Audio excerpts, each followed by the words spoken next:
Okay, great. I'm so happy that you're joining us. Savannah, hello. I know it's been a long travel day for you. And Eric, thank you so much for coming on video. We're going to go ahead and get started, you guys. And if we have a couple more folks trickle in, great. But the nice thing about having a small group is that we're all going to get to do more during the session because of it. So, okay, I'm going to kick us off. My name is Kayla Atlework.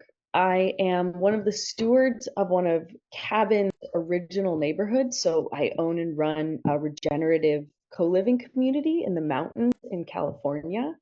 And I am a facilitator of communication and connection practices. The reason that I do this is because I'm personally on the autism spectrum and I struggled a lot as an adolescent and a teen.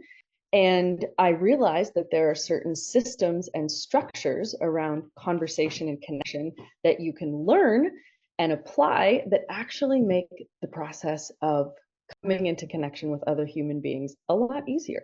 So today I'm going to take you guys through some practices. We'll do a little bit of learning, we'll do a little bit of game playing, and we'll get out of here in about an hour and 20 minutes from now. So the first thing that I would love to do is I'd love to get your voices into the space because some of you know each other, but most of you are new to me. And I would love to know what is alive for you right now.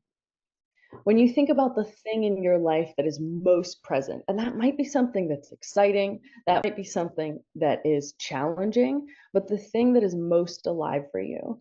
And so I would invite us to take about a minute or two to share. And when you're done, pass the invisible talking, let's say ball, we'll make a ball out of it, the invisible talking ball to someone else in the group and say their name. So that's the flow we'll go with our check-ins today. And I will go ahead and kick us off. Catching the invisible talking ball. And you know what? Why don't we share our name and where we are calling in from as a part of our share? So I'm going to share my name, where I'm calling in from, and what's alive for me today. So my name is Kayla. I'm calling in from a little community in Bastrop, Texas called the Shire. And what's alive for me today? What's alive for me today is getting real with myself on the difference between willingness and capacity. I'm like really sensing that in some people that are close to me in my life and also in myself, where it's like, oh, wanting to do something and having the capacity to do that thing are actually two different things. And I think a lot of my life I've grouped them as the same thing. So that's very alive for me today. And I'm going to take the magical invisible talking ball, swing, bada, bada, bada, bada, swing, and I'm going to send it over to Eric. Thank you. I'll catch the ball. My name is Eric. I'm calling from Austin, Texas. I'm familiar with Bastrop, and I'm actually familiar with the Shire. And yeah, one thing that's alive for me coming into this call is, yeah, I've said I use the term with Savannah, like worlds colliding. Like even, I don't know if you're, Kayla, you're calling this authentic relating, but the intersection of neighboring and authentic relating, those worlds just by themselves are really, really interesting to me to see like where that leads. Yeah, and also, yeah, feeling the possibility with that, or feeling the possibility in a few other areas of my life, like, yeah, it's like what's gonna happen, kind of thing. Like, where's this all going? That's what's alive for me. And I will pass it to Sharon. But you got to pass the ball. Oh, really? Gosh.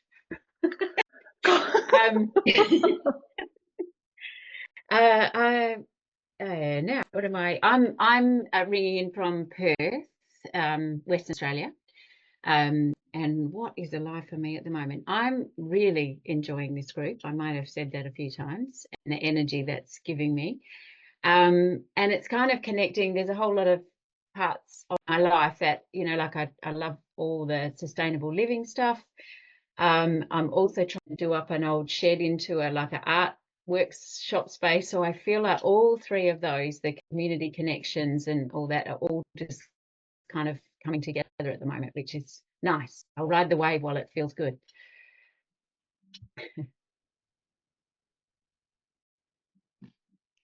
Who do you want to pass to, Sharon? Oops. We'll go Shani. Hi, thanks, Sharon. I'm Shani. I live in Perth, Western Australia, little city near Perth called Fremantle. And I don't have something. Well, I do actually. We've just had a big open garden day at our house, and I'm overwhelmed with gratitude and joy from the community group that I'm part of, who organised some morning teas for one of our local homeless charities. And it was really cute. Last night I had all the money, Savannah, and I started counting the money, and then I just, what am I doing? So I rang one of the kids who was there, and he's 8, and I said, would you like to count the money? And of course, there's like $1,000 there. So he was so excited, he'd never seen $1,000. Anyway, I'm talking too much. My thing that I'm thinking about at the moment is the yearly coordinators meeting that we have coming up tomorrow night. So I'm thinking of how to make that so that we can get our planning done. There's lots of things that need to be done, but also leave the space open for people to feel that they can discuss things that they want to. So yeah, I'm interested in that thing between productivity and opening space for discussion. I promise not to cry anymore. You have permission to cry. You have, all of you is welcome here. But you do have I don't to have a ball, but I'll chuck this milk lid to Savannah. I got it. I got it. Thank you, Shani. Oh, I'm so excited for you for tomorrow. Okay, so I'm Savannah. I'm calling in from Sacramento, specifically Roseville, California, outside of Sacramento, which is where my beloved boyfriend's parents live. We're visiting him. I'm in their home right now, and I didn't know if I was going to be on time for this call because our train was delayed, but I'm just really glad that we could screech in and make the call. And what is alive for me? Like a gentle rocking in my body from the rhythms of the train. It's a lot less jarring than like a plane or a car, and I'm just really enjoying that.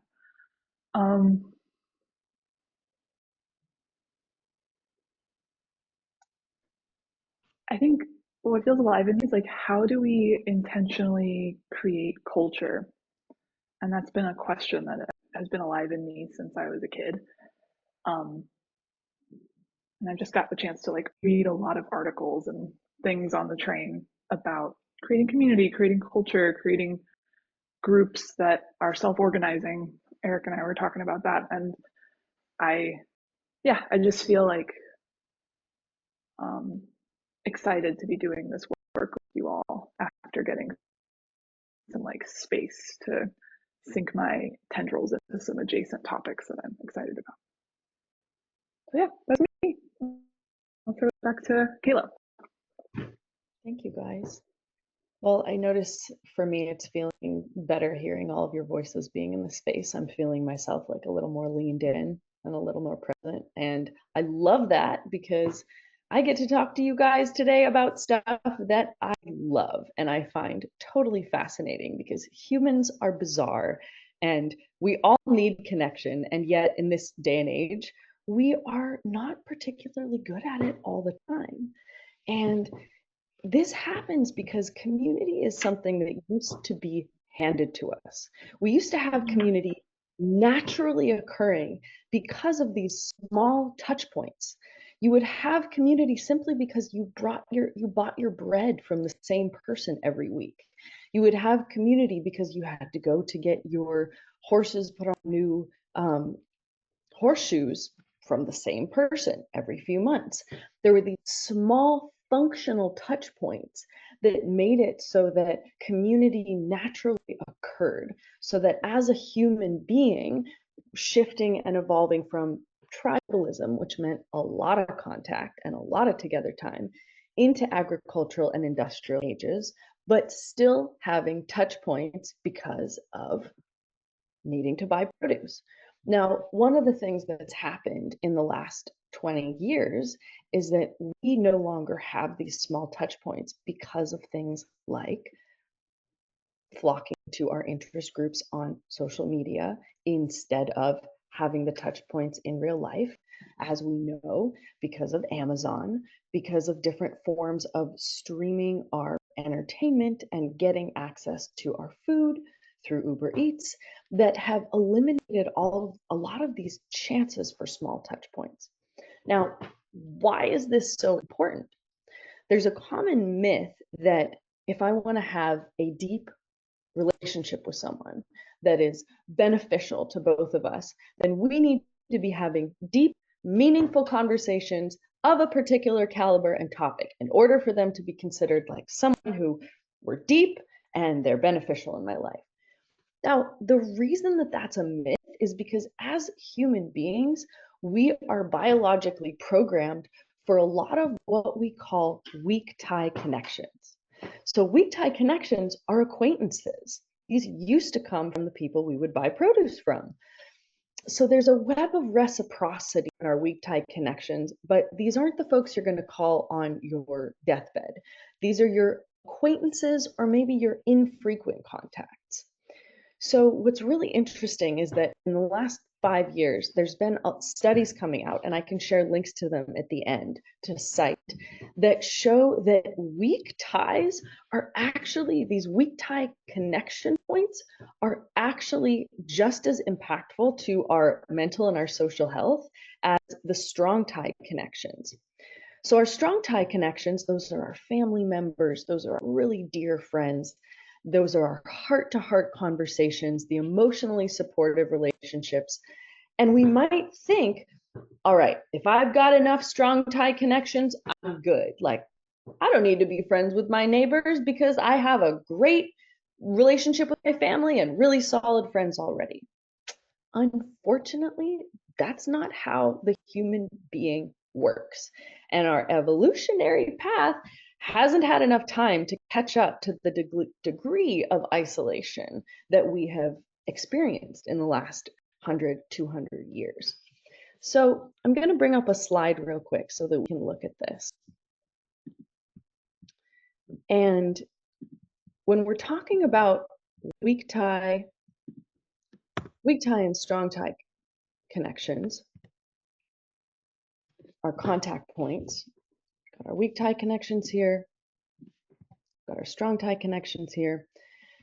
And a way that's really helpful to think about these when you're organizing on a group level is heartbeats and lightning bolts. So in all of my experience living with, leading, researching communities all around the world, I have never found a thriving community that was not practicing both heartbeats and lightning bolts. So what do I mean by that? The lightning bolts are the experiences that are more one-off. Everybody comes together and they have a big experience together. It might be more cathartic. It might take more planning and requirements. It's a big moment.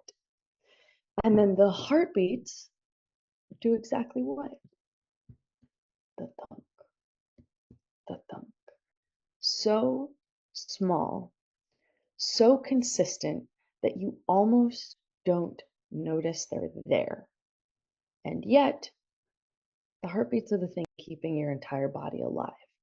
So my encouragement for each of you is to pay attention to how are the heartbeats of your community keeping the community alive. Okay. All right, so that's enough listening to me. I want to get you guys into some practicing. I want to get you into some practicing. So give me 1 second. What I want to get us practicing is a little bit of falling into the place of storytelling and responses.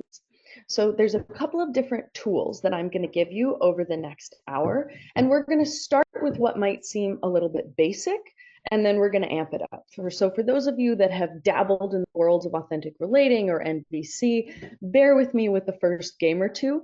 And the intention is to keep in mind, even if this is a little bit lower level for you, are there people in your neighborhood who applying this with might help them to get to the conversational point you want to be exploring together?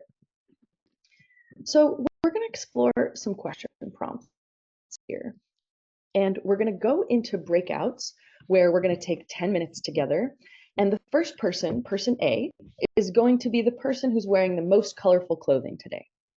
So person A, you're going to choose one of the question prompts that I show you in just a minute, and you're going to share about this for about 5 minutes. But you're going to practice taking pauses so that partner B can interject. Now, partner B, you're going to practice only using leading questions. For example, what's it like to, or tell me more about, and I'm going to post this in the chat right now so that you guys have those.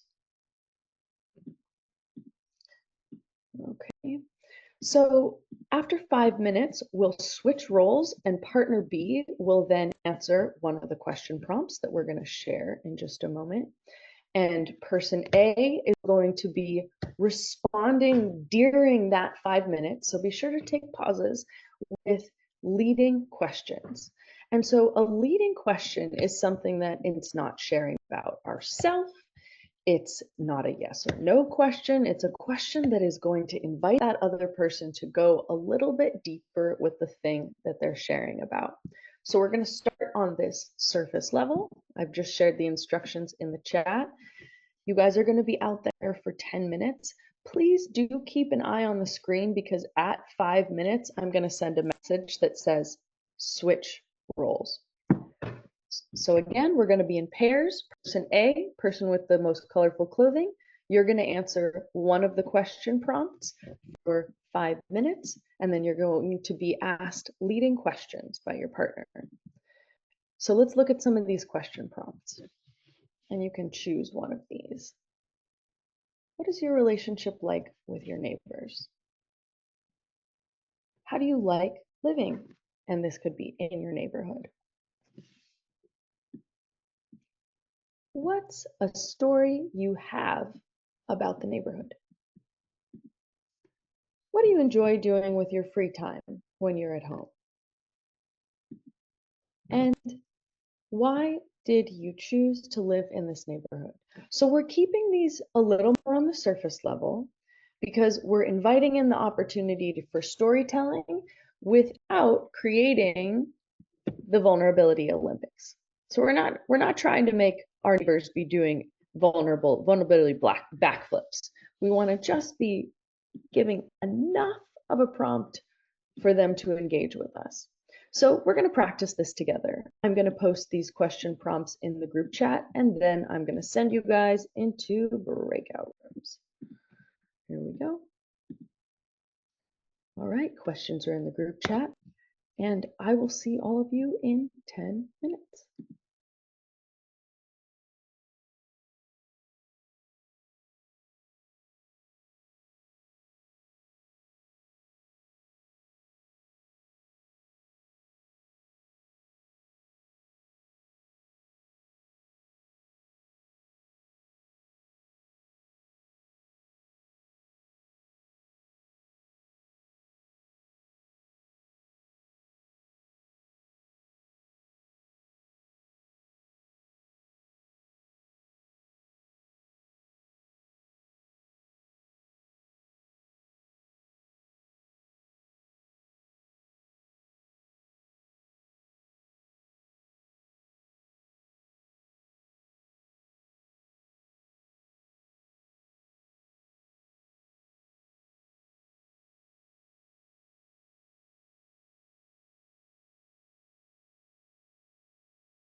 Welcome back, everybody.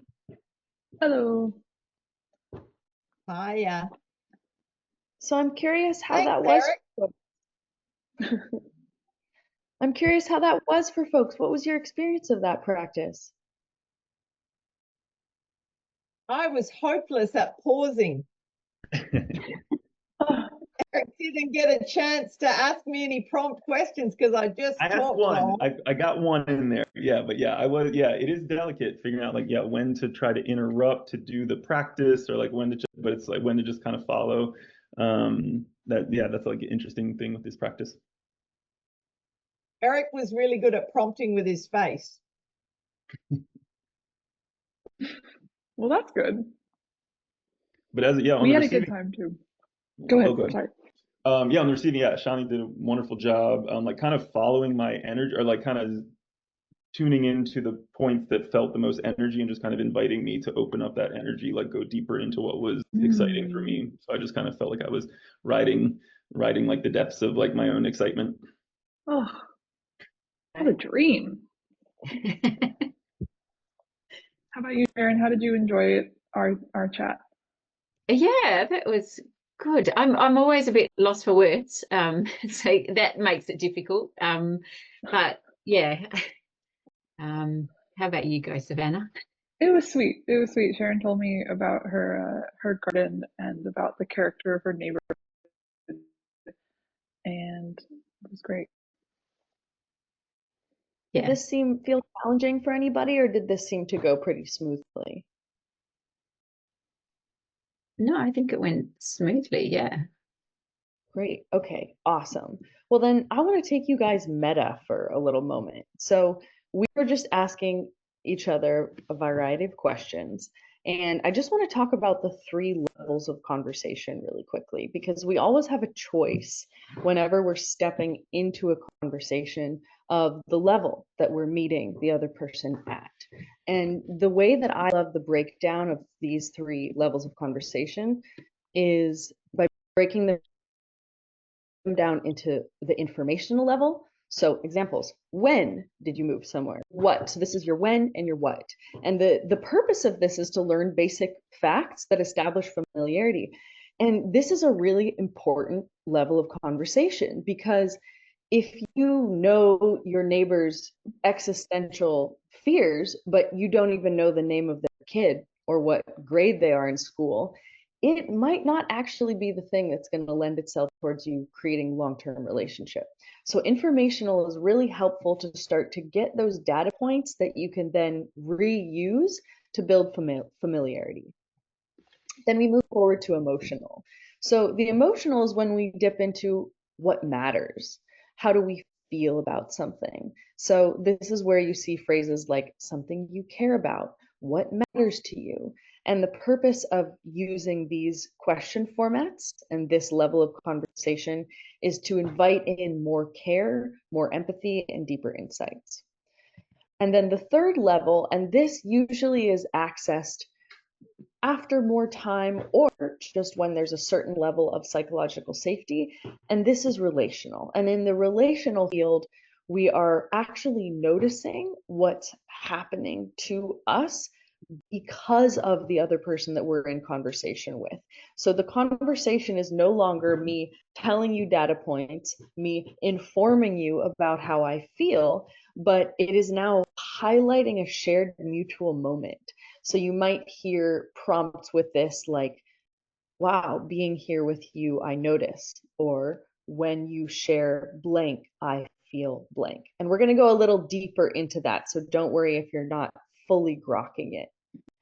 Does this feel pretty clear, the informational, emotional, and relational conversational levels, folks?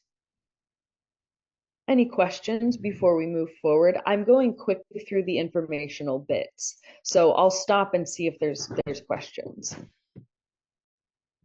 Kayla, Yes. can we get a copy of your slides? Because I'm frantically Sure. trying to write it all down. And this is 100%. Everyone's going to have a... Sorry, go ahead. It's friggin' gold, mate. Great. I'm so glad. Yeah, you'll have a copy of all. Australian way to put it, but yeah. Yeah, I'm happy to send you a PDF. I'll send it through Savannah after class today, and that can go up so everybody can have access to it. Thank you for asking. So we're going to continue playing some games. We're actually going to go into some of my favorite games of all. If those of you have attended an authentic related games night, you might notice one or two of the techniques with a little tweak on them for neighborhoods. But I want to talk to you guys a little bit about why this matters. So about 8 years ago, I started the process of reconverting the space that is now Montaya Base Camp into a regenerative co-living, which it's what it's run and existed as for the last 6.5, 7 years. And I remember as I was forming this, I was figuring out my application process, and I was asking a lot of friends of mine about what are the kind of questions you would ask. And I had someone share a sentence with me that I want to share with you guys now, which was, the quality of questions that you ask directly determines the quality of your life. Now, why is that? Well, I don't know about you guys, but I would say that most people I ask would respond that it is true that the quality of your relationships is directly affecting the quality of your life. Now, the quality of questions you ask determines the quality of conversations you have.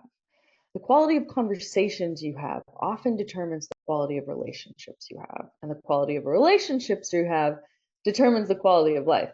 Therefore, the quality of questions you ask determines the quality of your life. That's my processes of belief around this.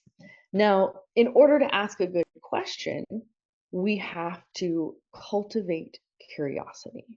We have to cultivate curiosity. Now, when we are talking about the kind of questions that we're playing with here and engaging with our neighbors, we can again refer to those three tiers: informational, emotional, and relational.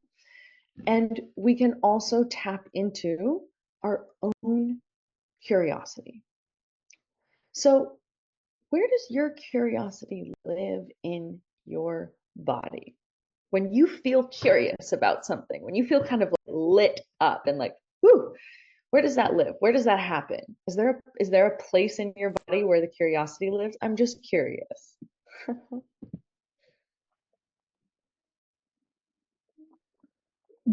For me, it's like, it sort of actually feels like in the field of space in front of my brain or in front of my heart, because I like want to like lean in and I'm like, what's over there? Sometimes it's in my hands where I'm just like, oh, grabby, grabby. Like I want to like go grab that book, or I want to go like hug that person, or I'm just curious. Like it's just a very leaning forward energy. Don't we I see you do that, Savannah? Oh, it's true. Savannah used a really great key word. It's got, or key phrase here. It's got leaning forward energy, because the truth is, like, people can tell when we're disengaged. And I want to see a show of hands. How many of you have ever been stuck in a conversation that you didn't want to stay in?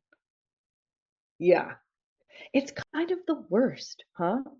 So I'm going to give you some techniques of how to not get into that to begin with, and how to get out of it if you're stuck in it. So the first thing we need to do is we need to kind of bulk up our curiosity muscles. And Savannah, I'm wondering if you would be willing to demo with me. I would.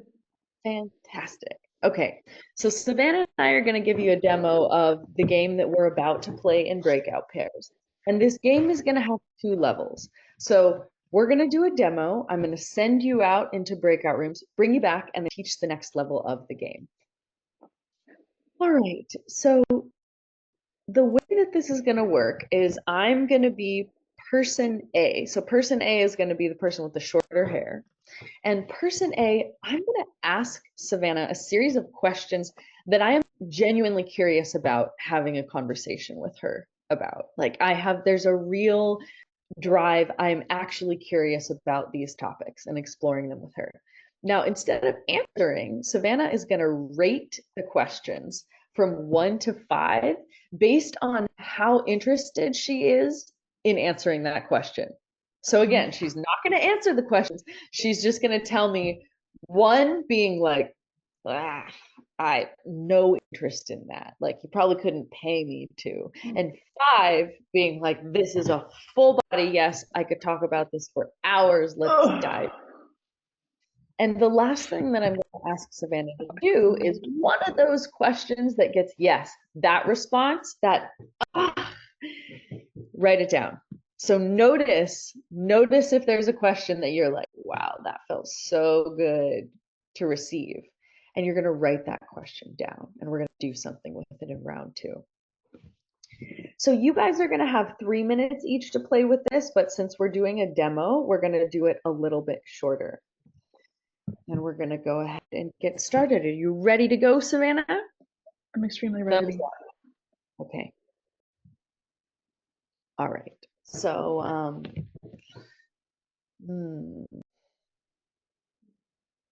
so Savannah, I'm really curious about your relationship with your siblings, if you have any.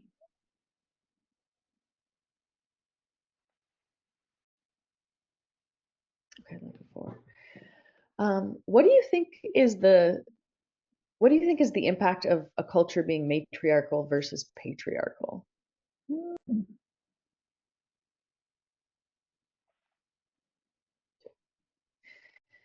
What do you think is one of the main things preventing more people from finding satisfying relationship and connection?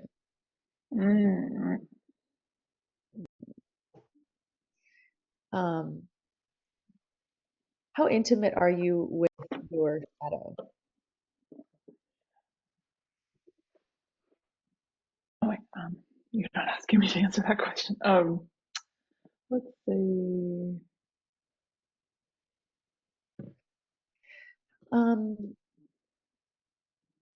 Was there ever something that you were really, really good at, but you had to give up doing it? Something you really loved, you had to give up doing? Too.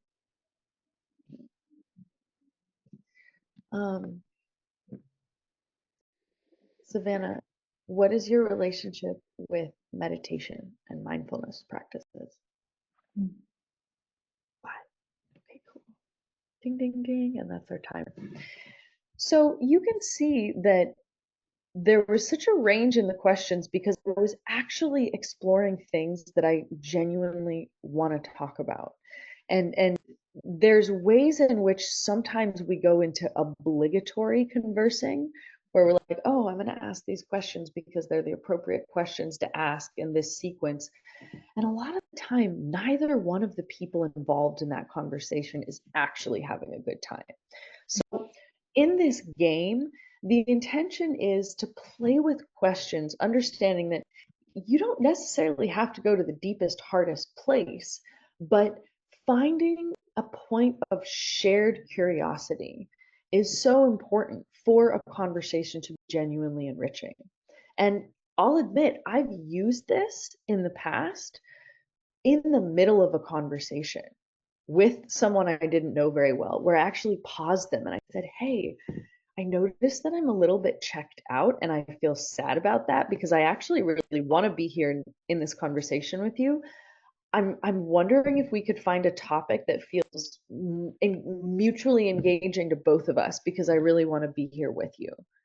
And even though that could be a really edgy thing to share, because I brought it with the context of like, I want to find a place in between us where we can both exist together in a state of curiosity, it was really well received. So we're going to take the next 8 minutes to build our curiosity muscles. Are there any questions before we go out into our breakout rooms? And I'm going to post in the chat right now the instructions.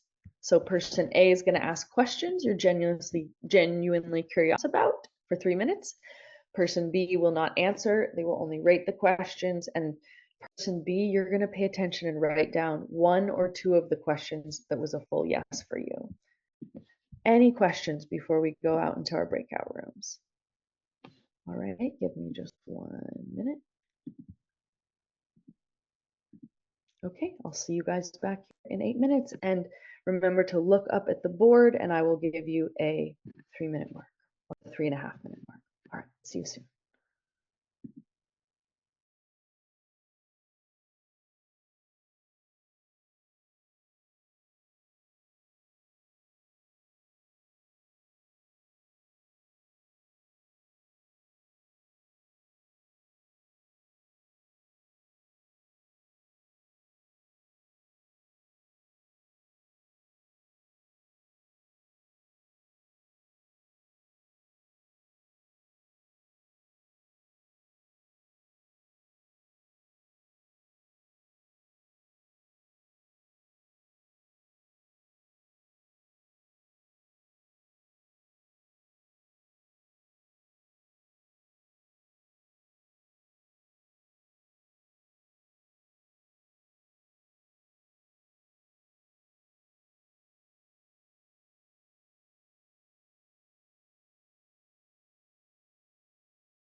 Welcome back, everybody.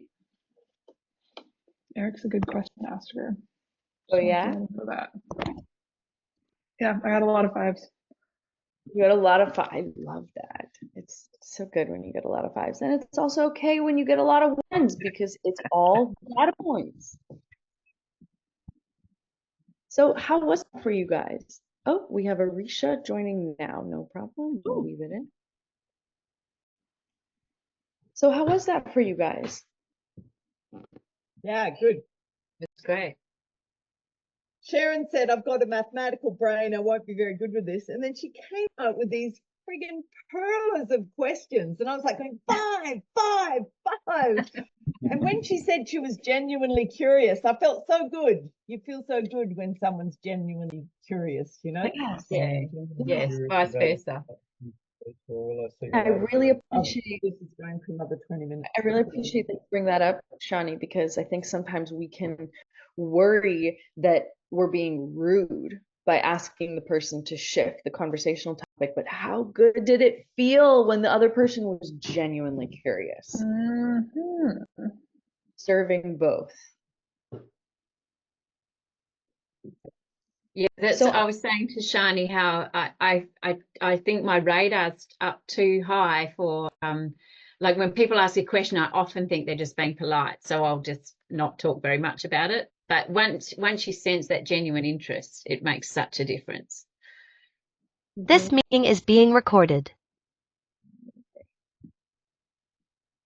I wonder if you guys would be open to sharing your top questions with me. I'm curious what were the questions that got the 5 highlights for you?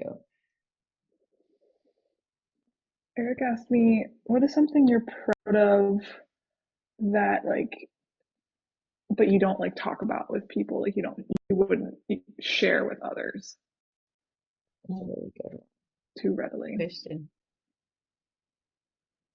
I think maybe where I felt the most emotional charge was, her asking, like, what's my relationship with my body?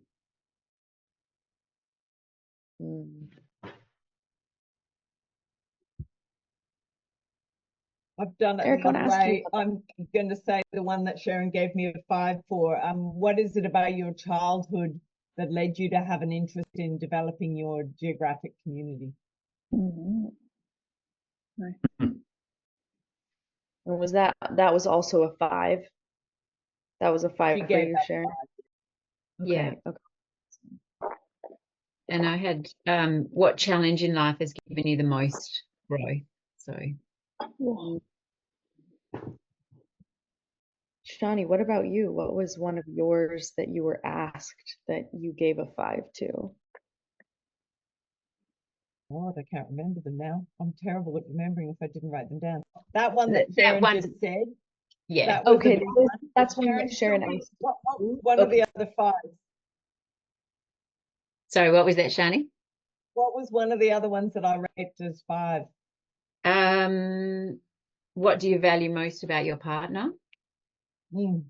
And just that whole, which I'd spoken about with Savannah before, balancing your social time with your alone time. Like, how do you do that? I didn't phrase it very well, but I tried. There's someone who thought she didn't have good questions at the beginning of this. Bloody hell. Yeah, those sound like pretty great ones to me.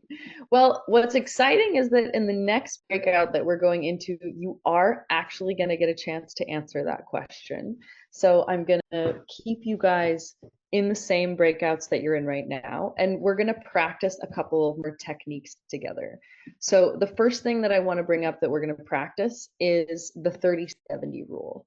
So the 30-70 rule is an aspect of responsive sharing that essentially just means share for 30% of the time and listen for 30% of the time. Now, reasonably, if all human beings were actually doing this, we'd have a lot more quiet space in between words, which might actually be a great thing.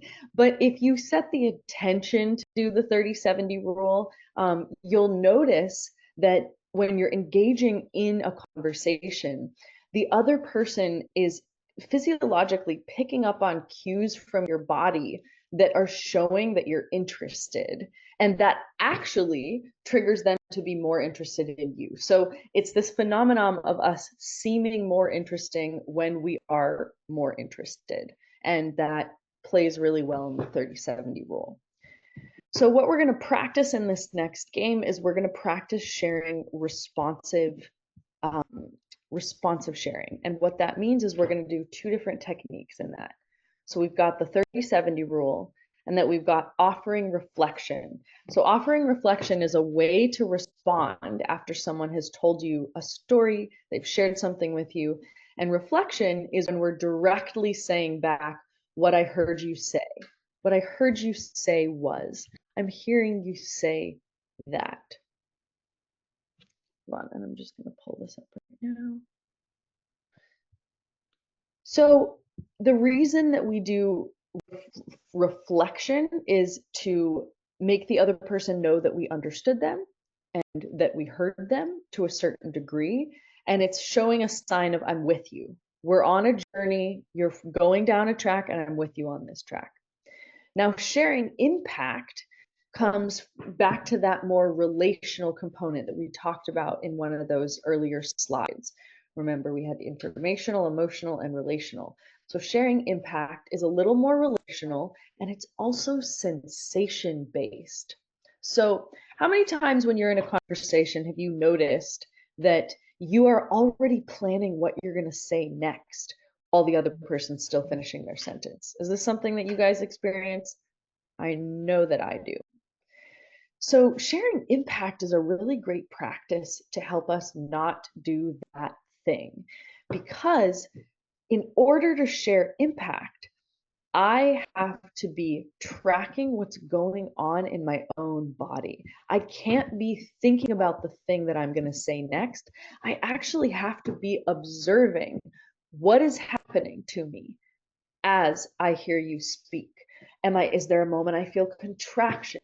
Is there a moment that I feel closer to you? Is there a moment where sadness arises? So we start at the level of sensation, and we track sensation. And then if we feel comfortable sharing in that, then we track emotion. And I just posted in the chat so you can refer back to this. Offering reflections is what I heard you say was, I'm hearing you say that. And sharing impact is when you said blank, I felt blank. Hearing this, I felt blank. So question for you guys, do you feel like you need a demo for this, or can I send you straight into breakouts? And I want to do a quick closed eye poll, and this is a meta moment.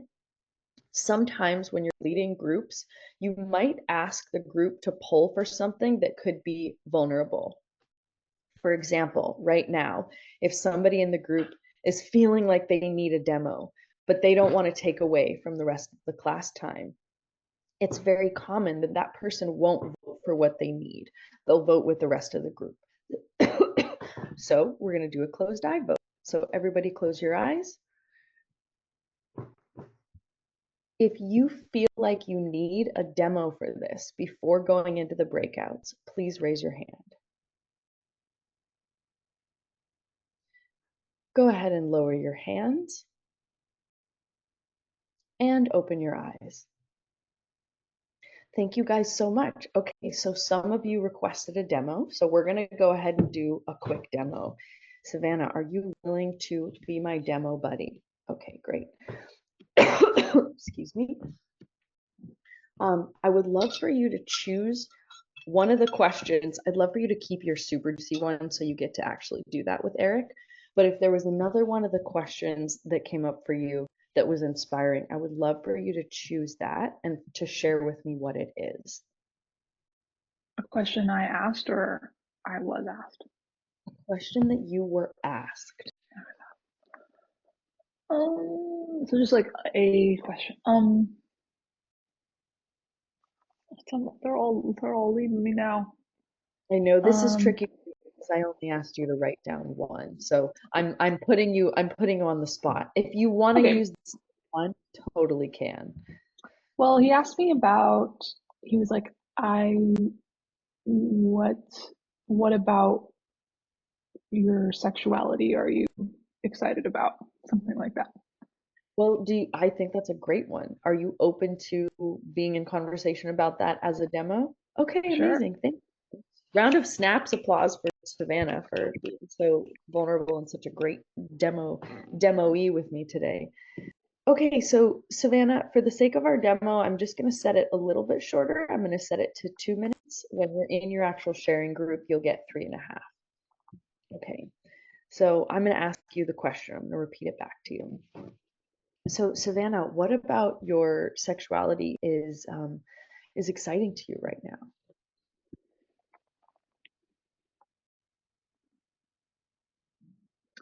There's a lot of like letting myself be an animal and like a mammal, as opposed to like the ideas of what humans having sex have looked like through porn, or for, you know, just all the images we might have that would kind of construct the boundaries of what we should be. I'm just like, I'm an animal, and I'm gonna let my body point me in the direction that it's most excited to go.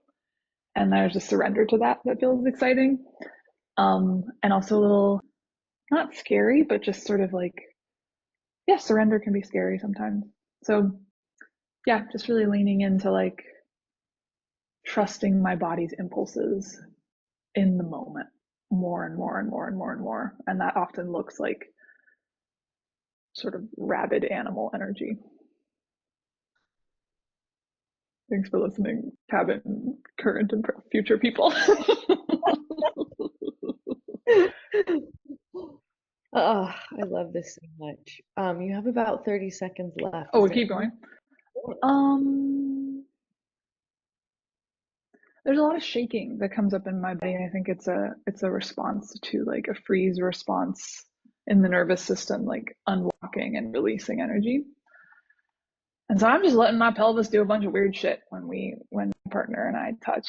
And it's just like, it looks like energy moving. It's like just a lot of movement that isn't conventional, but is the true thing. And so I just want to make a lot of space for like true movements in all forms. So, and just like, yeah, I'm also really curious about energy, like sexual energy, being like a real steward of my own energy in my body, and like honoring that and making space for that, and like doing breath work to support that. So yeah. Well, Savannah, thank you so much. I really heard you say that your approach to sexuality is very intentionally unconventional. And I heard you say that like you're really inviting in this primality and this animal body exploration that kind of like defies the societal or pornographic representations of what sexuality should be. And I felt you the most when you were talking about the surrender component, like the surrendering into and allowing this to like take you and move you through. And I felt when you spoke about shaking, I felt like some excitement and kind of like some tingling in my body. I felt some like identification with that. And um and just like I think some like compersion of like excitement for the journey you're on. Of like, yeah, it's so exciting. Totally. It's so deep and so exciting. So I think I was feeling excitement for like the place of discovery that you're finding yourself in right now. Thanks. Yeah. Thank you for sharing. Okay, folks. So you can see in that example, we had a couple of sentences of reflection and then going into sharing impact. So you have a choice. You can only share reflection, you can only share impact, or you can blend the two of them. But what we're going to do is we're going to go out into our breakout rooms. Partner A and that was going to be the person who was who was asking the questions last. So whoever was asking the questions last, you were asking the questions last. You're going to have your question written down and you're going to begin to share about it for 3 minutes. Then we're going to switch and partner B. So partner B was the first person to ask questions in the game. Partner B is going to offer reflection and impact for 2 minutes. And then we're going to all come back together and close up class at the end.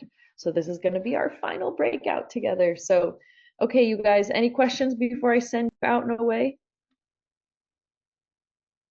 All right, see you back here in 10 minutes.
This meeting is being recorded.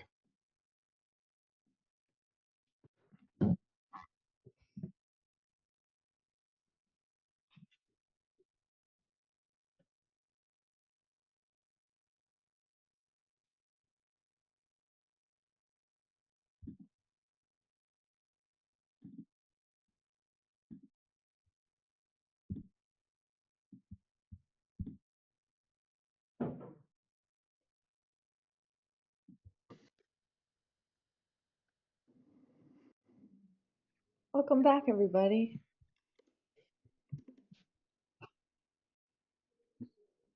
I'm curious how that went. Did you find that you had a preference for reflection or impact? I think like impact more.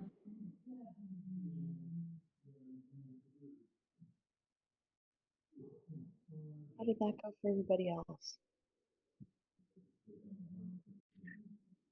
I think depending on the content that I'm sharing, like if I'm trying to work through something, reflecting back or make a decision or something, like the reflect, just sharing what they heard feels valuable. But yeah, if it's like I'm just exploring like an emotional thing, then the impact feels really good. Sometimes in my conversations with community members that are already a little versed in this, not necessarily my neighbors, I will actually explicitly ask for one kind or the other. So sometimes I'll share to a friend of mine, Sarah Ness here at the Shire, and I'll say, I only want reflection or I only want feedback. And so it's actually pretty nice to be able to request the way that someone is responding to you. Might not be something that is applicable for all neighbors, but in your strong tie connections, it's applicable.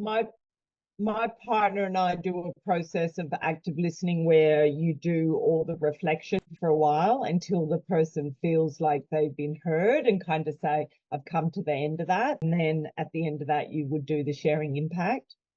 Great. So I find and offer reflection kind of on the way through to make sure that you've heard what it is that we often even will interrupt each other and say, told me a big lot there. Can I repeat back to make sure that you know that I've heard you? It's a conflict resolution tool, but sometimes I like that process of knowing the person is truly heard. And I've used that to get people to introduce each other. And every single time, the thrill that people have with someone actually having listened to them and be able to repeat back what it was that they said, you see it in their faces that we just get so little of it. So little of it in our society as we go to the next story or, just don't shut up. Yeah. Yeah, Shawnee, thank you so much for bringing that in. I think this is a really amazing practice to have people do when they're meeting each other for the first time. And like you said, introducing each other by listening. Awesome. So you're already doing it.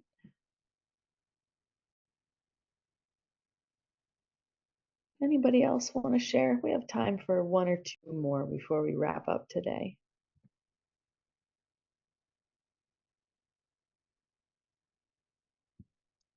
I just appreciate Eric, and I just loved his questions on this call. I'm gonna try to remember as many as I can so that I can. I don't know. A lot of his questions leaned into some spiciness, and I was like, I could ask more spicy questions. There's a little bit of an edge to them. It's not necessarily vulnerability, it's just more you didn't quite, wouldn't have expected that, And I'm like, oh, I want to do more of that. I love that. Way to bring the spice, Eric. Savannah and I were actually talking about maybe creating a wiki document of questions and categorizing it a little bit of weak tie connections. Here's some questions that are a little more interesting, like how was your day, but that are a little more on that informational level, and then deeper questions. So I think we're gonna work on getting that together probably next week. Let's do it. Questions to ask your neighbors and or your neighbors once you've known them for a very long time, depending on how spicy the question is. Very good. Go ahead, Shawnee. I just want to ask you a question before you finish, but I want it to be at the end, not when you're doing your big finish. Oh, okay. Well, great. So, so I will do the ritual for us, and then I will allow you to stay after and ask questions. All right. So let's close with a ritual, folks. Thank you so much, everybody, for being here today. And if you want to stay and ask any questions, I'll linger on for 5 minutes or so. So let's go ahead and build some energy in our hands. All right. And then on the count of 3, we're going to open our hands and place them on the side of our screen, and we're going to give each other some high fives. So you've got to be in gallery view for this to work. Ready? 3, 2, 1. High five. It's cute. It's cute. Way to go, you guys. That's cute. All right. For anybody that has to drop off, thank you for coming. And Shawnee, I'm happy to answer some questions for you. Thanks very much, Kayla. Thank you, Sharon. Bye, Great to have Sharon. you on. Bye. See you.